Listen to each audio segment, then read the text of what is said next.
Everybody good? Okay. Good evening. My name is Brian Hanks. I will be helping conduct today's press conference. Thank you so much for coming out to today's presser. We appreciate you disseminating accurate information to the residents of Kinston and Eastern North Carolina. Here's what's going to happen during this event. We have three speakers: the Honorable Mayor of Kinston, Dontario Hardy, the City Manager, Tony Sears, and the Chief of the Kinston Police Department, Tim Dilday. Also on hand for this presser is the Mayor Pro Tem of Kinston, Felicia Solomon, and the City Attorney, Jim Cawley. Mayor Hardy will speak first, followed by Mr. Sears and Chief Dilday.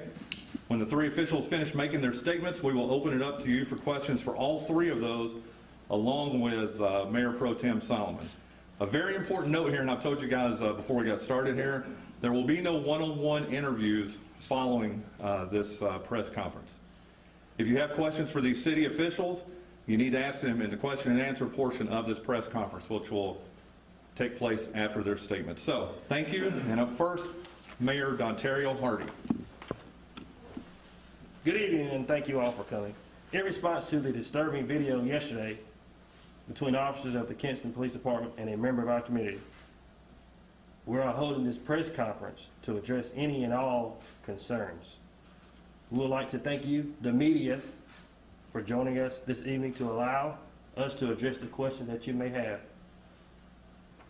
Before I yield the floor to our City Manager, Tony Sears, and Chief of Police, Tim Dilday, I would like to thank them for their hard and unrelenting work that they've done thus far, and ensuring that this investigation is thorough. So now I yield the floor to our City Manager, Mr. Tony Sears. Thank you.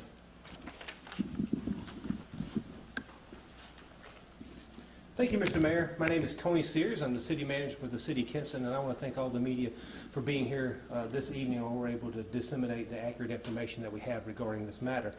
We're aware of the situation that occurred last night in which two Kinston Police Department officers were attempting to arrest Mr. Bruton. We're aware of the 17-second partial video that has surfaced on social media in regards to that arrest. While we appreciate the respect of how people have viewed this video, we feel the same about the situation.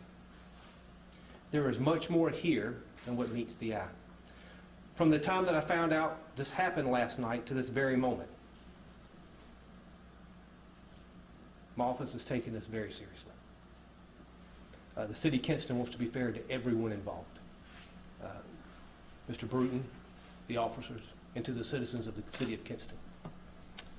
I met with the family of Mr. Bruton in person in my office this morning, and I was in contact with the family last night after the incident occurred. We sincerely appreciate and respect what the Bruton family is going through at this moment, both publicly and privately. I met with the leadership of the Lenore County NAACP 2 times last evening and communicated with them about what we knew about the situation. To the media, to our community, to everyone involved in this event, we sincerely appreciate your patience, your understanding while we work through the situation. I now hand this over to Chief Dilday.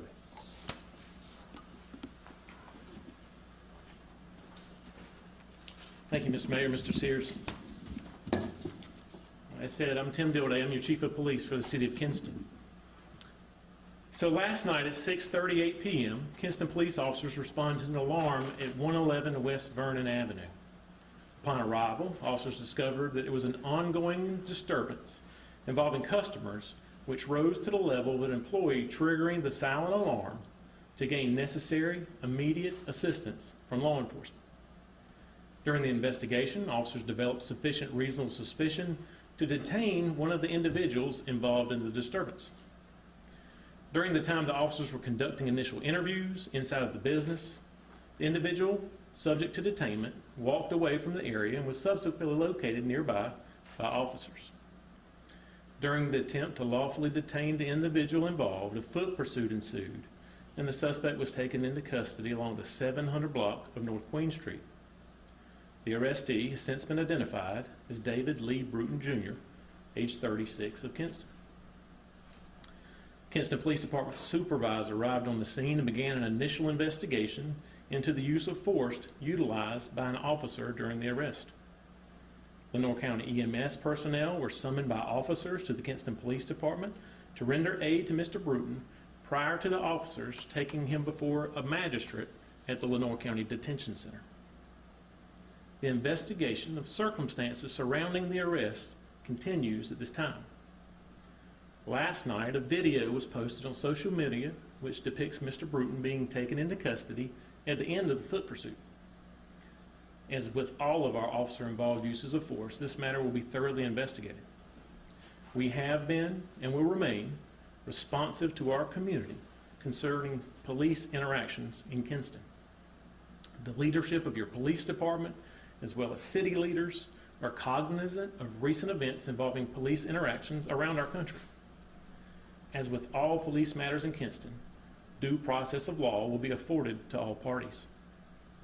We ask that this interaction, as well as our response as a city, be based upon circumstances specific to this incident, as well as to your city government's ongoing efforts to unify our community during these troubling times. Thank you.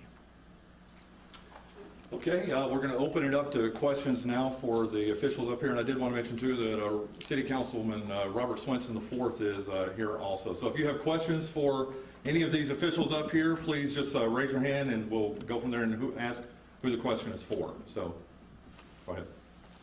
Chief, Sir.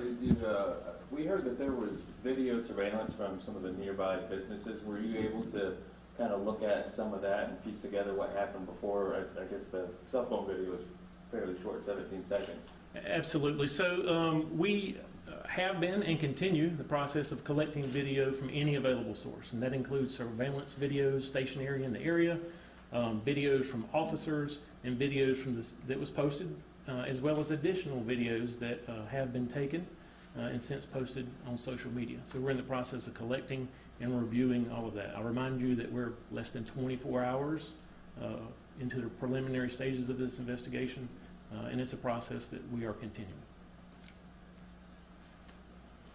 Chris. Chris Eagle, Free Press. Will you name the officers involved? Yes, I will. So there are several officers involved in the call altogether, but the two officers that you see in the video that was posted that were involved in the foot pursuit are McKinley Jones and Kevin Page. What's the status of their employment at the moment? They're Kinston police officers. In the best interest of the city of Kinston, to include the officers, the city, and the citizenry, they are currently on administrative leave pending the outcome of this investigation. Yes, ma'am. We have a witness, she says she's a witness, that says that she thought that a taser might have been used. Was that the case? That is not the case, still preliminary, but there's no indication from any available source. I did read that as well. There's no taser deployment at all during this incident. There was a scuffle beforehand, was there not, where the officers were kicked? Were they injured at all? Or? So I wouldn't use the term beforehand. It's during the incident, the 17-second clip is where that was. So the charges made by the officers in this case include disorderly conduct, resisting, obstructing, or delaying a public official, and assault on a government official, which would be the assault that is depicted. But they didn't sustain any injuries? There were no injuries sustained by any party in this incident. So in the video, there were apparent punches to the suspect's head. Can the department say that that was appropriate use of force? So I won't say to suspect's head. I said I would say there are obviously punches thrown, and the appropriateness of that will be determined throughout this process. So basic law enforcement training in North Carolina is a very structured program. There's a block of instruction called SCAT, subject control and arrest techniques, and empty hand hard blows are part of that process. When were these officers hired? So I don't have specific dates for you, but I can tell you that Officer Jones is approximately a 2.5-year employee, and Officer Page is approximately a little over a year, about a year and a quarter employee of the city of Kinston. Where are you all hearing from Bruton's family? I would refer that to Mr. Sears. Thank you for your question. We had an opportunity to speak with the family last night. He was discharged at 8 p.m. They were uncertain of his whereabouts last night, and that was kind of the conversation that we had. They wanted to make sure they knew where their son was, wanted to know his condition. They had heard some rumors, and we did our best to provide accurate information at that time. We had a conversation this morning that also focused and centered around the well-being of their son, making sure that they still had not had contact at that point with him. We offered assistance in helping them locate him, and it's really about making sure that the son's receiving the assistance and help that he needs. And you said you were in contact with the NAACP several times last night. Can you tell us a little bit about what you talked about? Or? Yes, upon my arrival last night here at City Hall, one NAACP official was already on site. I knew that, so I stepped out back where she was sitting and had a conversation with her that, hey, we understand, we've seen the video, we understand what it looks like, we're here to do that investigation, and offered my assurance, as I would you and the public listening, that this would get a thorough investigation. We want to be open and honest, we want to be transparent. We tried to work through these issues today, which has culminated with this press conference that we had this evening, and it was to ensure the president of the NAACP that that's what's going to happen. And upon the conclusion, I let her know that, we roughly 2 o'clock this morning, that we had all the information that we could obtain at that time, let her know that, hey, we're still reviewing it, that we were leaving if she'd like to leave as well, that there wasn't going to be any further information. And she had some comments and some questions, not all that I could answer, and just had a conversation. So I was able to speak with them twice last night. Yes, sir. So what are the next steps in the investigation? What should the public expect to hear from officials and what's happening? Another great question. We don't have a timeline on this. Obviously, as you know, as has been mentioned, there's some video that we're still trying to obtain, and it's tough to put a timeline because you don't know when that evidence is going to continue to come in and how that's going to look, how you're going to analyze. And so I don't have an immediate timeline, but obviously we're working through this process as one would expect, internal investigations, and I don't know what the outcome of that is. So it's tough to give a statement of a timeline other than, as Chief said, we're 24 hours into this, we're into this investigation, and we're trying to get as much information as we can to get the most accurate possible outcome. Regardless of timeline, what are the next steps, the process? Yeah, so we're going to go through this. We're going to take a look at the evidence, and then once we get the evidence, we're going to analyze it for was appropriate force used, was it not used? We'll go through that, and once we get to that point, we'll start following our employee procedure. And at some point, if the DA or someone else requests that, we would open that up, allow them to come in and have that conversation. But at this point, we have an employee personnel policy, we have IA investigation policy, and we'll be following those. Are there any questions for any of the other officials who are up here? I can go to anyone. Are you going to release the body cam footage at some point? Chief? So, as you know, police recordings in North Carolina are not public record to include body cam footage. It's a process. And there is a process for individuals who is the image or their voice appears or is captured on police body cam or other police recordings to view, as well as parties that they designate to view. And that is an open. And as we continue this process, there's a possibility for court orders and things like that. But we're still very preliminary. Anyone else? Mr. Mayor, do you want to speak to the public or Kinston in general, just to kind of reassure them, or just talk to them, give them a message? Yes, sir. So I can assure you that we are doing all that we can with all the manpower that we do have to make sure that our community know what took place. Maybe a novice because, that just doesn't, align with me. But that when you talk about additional positions like that, it is definitely not defunding the police, but making sure that we provide proper resources to make sure that our policemen have proper training and that this community is supported and that we don't revisit incidents that occur like this. Hold on one second. Questions for the Mayor Pro Tem? Okay. Question. Are you going to ask the citizens to contribute videos and witness statements if they saw anything or want to get in touch with law enforcement? So absolutely, and thank you for that again. And this is, again, one reason I'm very grateful to the investigation which is being conducted at this moment, that there is an aggressive work to secure video from, the local businesses that were on Queen Street. And I wasn't aware of it, but as there have been revealed some other video that is out there.